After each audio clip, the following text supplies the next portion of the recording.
मान्यवर, आपने इस महत्वपूर्ण बिल पे मुझे अपनी बात कहने का मौका दिया।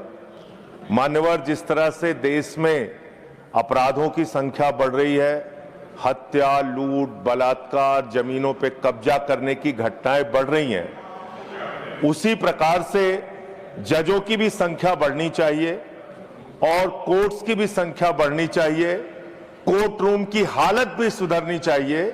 उस दिशा में ये एक अच्छी पहल है सरकार की ओर से।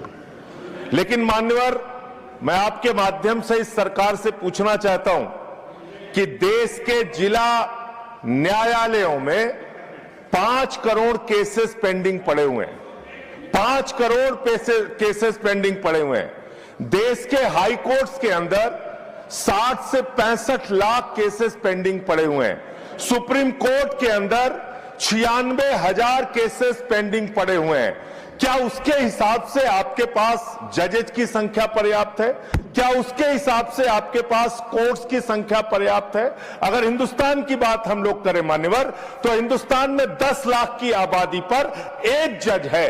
विधि आयोग की रिपोर्ट के हिसाब से, और बार बार आपसे अनुरोध किया गया है कि 10 लाख की आबादी पर कम से कम 50 जजों की नियुक्ति आप कीजिए। निश्चित रूप से आप 33 की संख्या बढ़ाकर 37 सुप्रीम कोर्ट में कर रहे हैं, अच्छी बात है, लेकिन इसके साथ साथ आपको कोर्ट्स की भी संख्या देश में बढ़ानी पड़ेगी।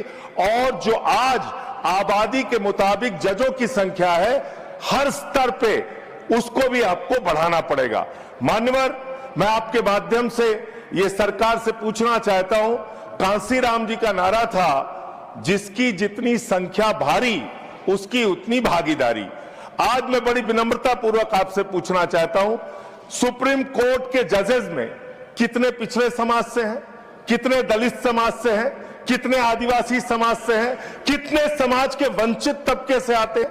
नहीं मान्यवर, उनकी भागीदारी बिल्कुल शून्य है। इसलिए न्याय अगर आप करना चाहते हैं, आज न्यायपालिका हो, कार्यपालिका हो, विधायिका हो, पत्रकारिता हो, सब में बराबर का प्रतिनिधित्व समाज के वंचित, शोषित, पिछड़े, दलित, आदिवासी तबके को देना होगा।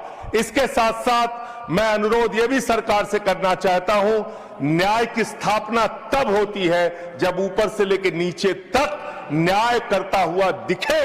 लेकिन बड़े अफसोस की बात है, 15 साल की बच्ची से प्रधानमंत्री लड़ेंगे तो कैसे न्याय होगा?